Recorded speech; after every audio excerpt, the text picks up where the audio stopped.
Olá, o vídeo de hoje é sobre um assunto bastante recorrente, até meio tradicional nesse tipo de discussão, que é a tal da dieta cetogênica. A gente já fez outros vídeos, já tem texto, dieta cetogênica e performance, emagrecimento e tal, mas na verdade, atendendo um pouco das perguntas que o pessoal manda, né, Desiree, o que a gente vai falar hoje, de uma maneira bastante resumida e rápida, é sobre as características de um tipo de dieta dessa natureza. Então, a pergunta inicial talvez seja o que muita gente confunde: qual é a diferença entre uma dieta low carb e uma dieta cetogênica? Fala aí pro pessoal. A dieta cetogênica é um tipo de dieta low carb, né? Ela seria uma dieta low carb extrema. Então, a dieta low carb a gente fala que é aquela dieta que tem mais ou menos abaixo de 40% de carboidrato na alimentação.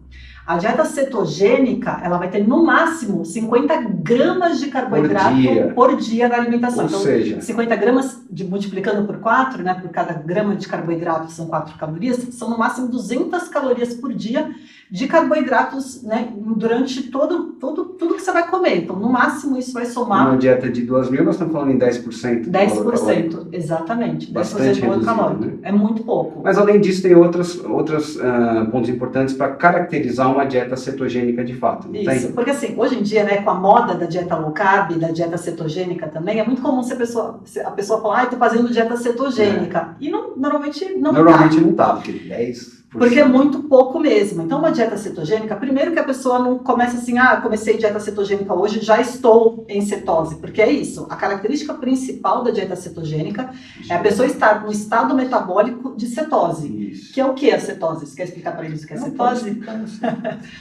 Que é, na verdade, é fazer que a conversão de gordura do corpo se transforme em corpos cetônicos. E isso pode ser medido no nosso corpo de algumas maneiras.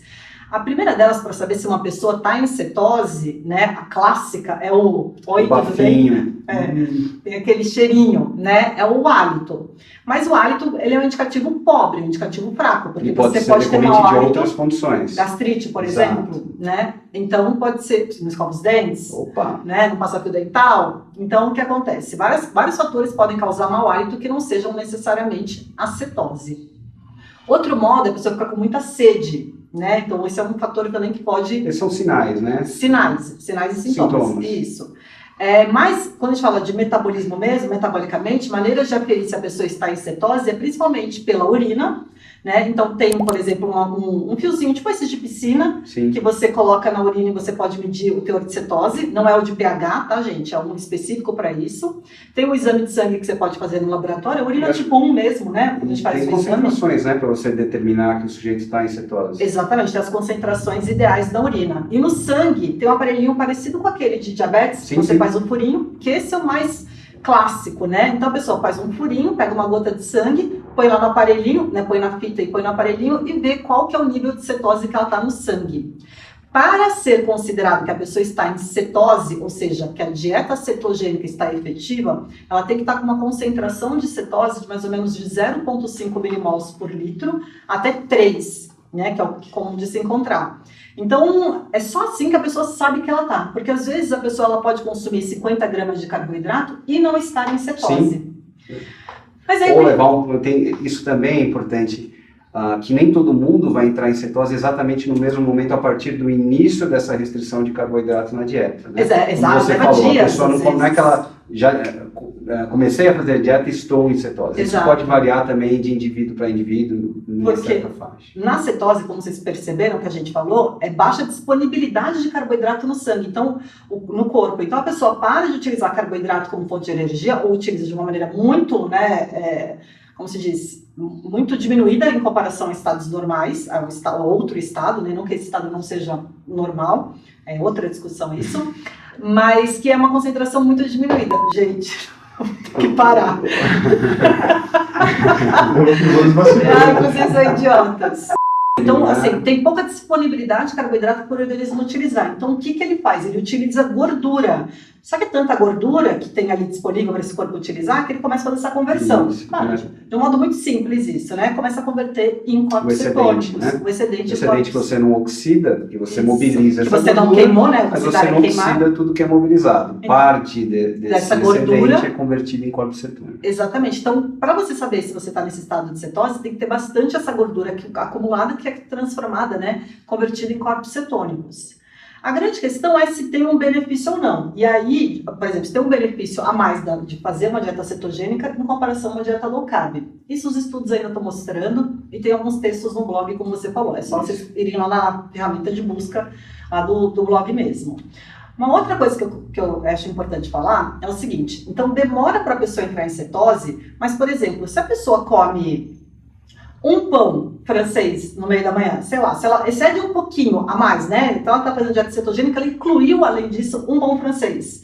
Ela já saiu do estado de cetose. Exato, Então a dieta cetogênica, ela é meio tudo ou nada. Sim. Ou você tá, ou você não tá. Não é igual, por exemplo, a low carb, que você tem uma faixa de carboidrato que você pode consumir, grande, né? Que dá uma maleabilidade. A cetose, na verdade, envolve o estado cetogênico, o estado metabólico alterado, que pode ser modulado em função da ingestão imediata que você faz. Exato. Então, se a pessoa come um prato de massa, sei lá, um dia, né? Ela já saiu do estado cetogênico. Mas isso não é de todo ruim também, se a gente for pensar. Por quê? Porque um grande problema da dieta cetogênica, que é um consumo muito, muito baixo de carboidrato, é que restringe fruta, muitas vezes restringe legume, né? E diminui muito o quê? Fibra. E aí, o que acontece? Não pode comer, às vezes restringe fruta, legume, né? Às vezes nem verdura essas pessoas consomem direito. Nem verdura? Nem verdura em alguns casos. E aí diminui muito o quê?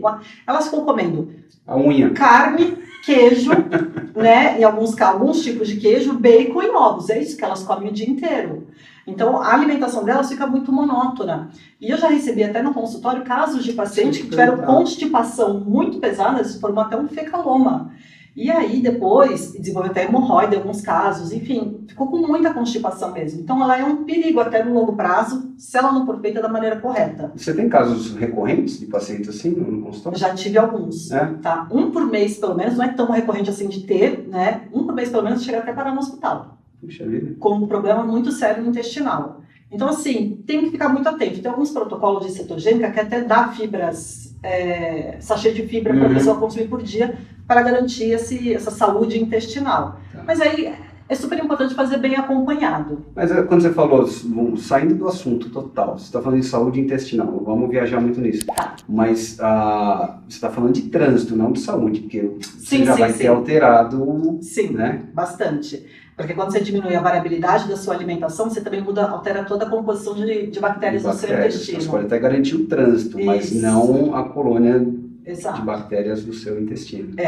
E aí, então, acho que isso é uma coisa importante que tem que ficar atento, que é esse hábito intestinal. Então, se o intestino para de funcionar 2 dias, 3 dias, né, tem que procurar alguma ajuda extra, ou voltar a comer um pouco, aumentar o teor de fibras, né, alimentos in natura, principalmente.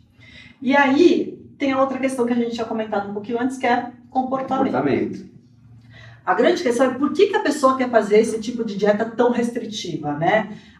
Os estudos hoje mostram pra gente que a dieta low carb, uma dieta, por exemplo, baixa gordura, ou uma dieta equilibrada, mas com restrição de calorias, o resultado é muito parecido no longo prazo. Então, sempre como, né, todo vídeo aqui de dieta a gente meio que fala a mesma coisa no final, que é o quê?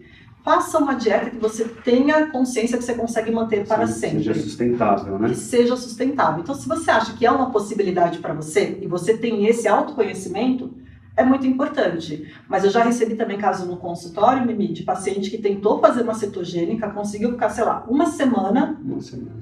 E depois teve compulsão.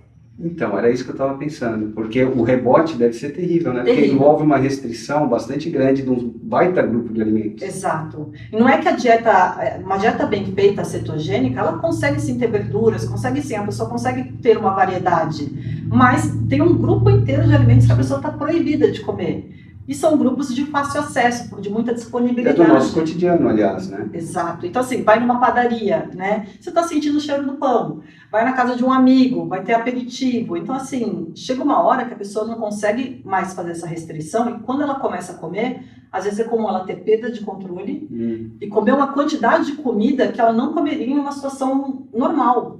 E aí, isso pode gerar uma série de comportamentos inadequados. Então, fique muito atento, né? Entenda se isso pode funcionar ou não para você. Procure orientação.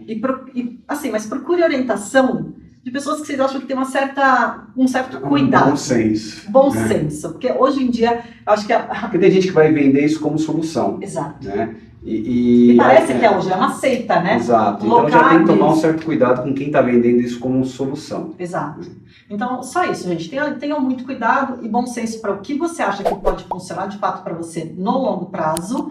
E de procurar profissionais sempre que você respeite, não só pelo número de seguidores, mas também pelo currículo da pessoa. Seguidores é bom. A gente ia só falar do conceito aí, ó. Viajamos já. Beleza. Mas tudo bem. Quem quiser saber mais, tem outros vídeos e textos no blog e a gente se vê no próximo vídeo. Valeu!